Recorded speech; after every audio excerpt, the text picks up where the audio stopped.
സഖ്യത്തിന് വലിയ തിരിച്ചടിയാണ് ഇപ്പോൾ ഝാർഖണ്ഡിൽ ഉണ്ടായിരിക്കുന്നത്. രാജ്യസഭാ തെരഞ്ഞെടുപ്പ് ഝാർഖണ്ഡിൽ ഇന്ത്യ സഖ്യത്തിന് തിരിച്ചടി. ക്രോസ് വോട്ടിംഗിൽ കോൺഗ്രസിന്റെ സ്ഥാനാർത്ഥി തോറ്റിരിക്കുകയാണ്. BJP പിന്തുണച്ച മുകേഷ് അംബാനിയുടെ വിശ്വസ്തനായ പരിമൾ നത്വാനി എന്ന വ്യവസായി ജയിച്ചിരിക്കുകയാണ്. ഡൽഹിയിൽ നിന്ന് P. ബസന്ത് വിവരങ്ങളുമായി നമുക്കൊപ്പം ചേരുന്നു. ബസന്ത്, രണ്ടു പേരെയും ജയിപ്പിക്കാമായിരുന്നു ഇന്ത്യ സഖ്യത്തിന്. 56 വോട്ടുകളുണ്ട്. എവിടെയാണ് കണക്കുകൾ തെറ്റിയത്? കോൺഗ്രസിന് വലിയ തിരിച്ചടിയാണ് ഇപ്പോൾ ജാർഖണ്ഡിൽ ഉണ്ടായിരിക്കുന്നത്.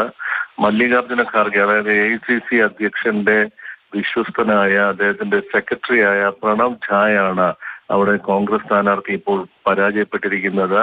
56 പേരുടെ പിന്തുണ ഉള്ള ഒരു നിയമസഭയിൽ 2 സീറ്റുകളിലേക്കാണ് തെരഞ്ഞെടുപ്പ് നടന്നത്. ഈ 2 സീറ്റിലും ജയിക്കാവുന്ന ഒരു സാഹചര്യം നിലനിൽക്കുന്ന ഒരു പശ്ചാത്തലത്തിലാണ് ഇപ്പോൾ കോൺഗ്രസിന്റെ സ്ഥാനാർത്ഥി പരാജയപ്പെട്ടിരിക്കുന്നത്. വെറും 20 വോട്ടുകൾ മാത്രമാണ് ലഭിച്ചത്. അതായത് 28 വോട്ട് ലഭിക്കാൻ സാധ്യത ഉണ്ടായിരുന്ന ഒരു സ്ഥലത്ത് ഏകദേശം 8-ലധികം വോട്ടുകൾ കുറവ് വന്നിരിക്കുന്നു. മാത്രമല്ല, BJP പിന്തുണച്ച വ്യവസായി കൂടിയായ മുകേഷ് അംബാനിയുടെ, റിലയൻസിന്റെ ചെയർമാൻ മുകേഷ് അംബാനിയുടെ വിശ്വസ്തനായ പരിമൾ നത്വാനി, തെലങ്കാനയിൽ നിന്നുള്ള MP ആയിരുന്നു അദ്ദേഹം.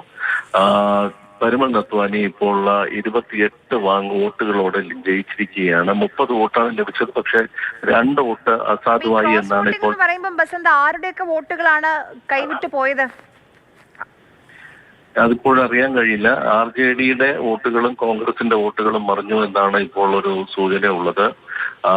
കോൺഗ്രസിന്റെ വോട്ടുകൾ ഉണ്ടായിരുന്നു, അത് പൂർണ്ണമായും ലഭിച്ചിട്ടില്ല എന്നുള്ളതാണ് ഈ കണക്കുകൾ നോക്കിയാൽ മതി മനസ്സിലാകുന്നത്. കാരണം JMMന്റെ സ്ഥാനാർത്ഥിയായ ബൈദ്യനാഥ് റാമിന് ഏകദേശം 30 വോട്ടുകൾ ലഭിച്ചിട്ടുണ്ട്. അതായത് സഖ്യത്തിൽ തുല്യമായി വോട്ടെടുപ്പ് ഉണ്ടായാലും 2 വോട്ട് അധികം ലഭിച്ചിരിക്കുന്നു ബൈദ്യനാഥ് റാമിന്. സമാനമായ തരത്തിൽ തന്നെയാണ് പരിമൾ നത്വാനിക്ക് ലഭിച്ചിരിക്കുന്നത്. 30 വോട്ട് ലഭിച്ചു. അതിൽ 2 വോട്ട് അസാധുവായി റിട്ടേണിംഗ് ഓഫീസർ പ്രഖ്യാപിച്ചെടുത്തു. ശരി, ഝാർഖണ്ഡിൽ നിന്ന് ഇന്ത്യ സഖ്യത്തിന് സന്തോഷം നൽകുന്ന വാർത്തയേ അല്ല വരുന്നത്. ജയിപ്പിക്കാമായിരുന്ന 2 സീറ്റുകളാണ്. അതിലാണ് ഇപ്പോൾ ഈ പരാജയം. BJP പിന്തുണച്ച വ്യക്തിയാണ് ജയിച്ചു കയറിയത്.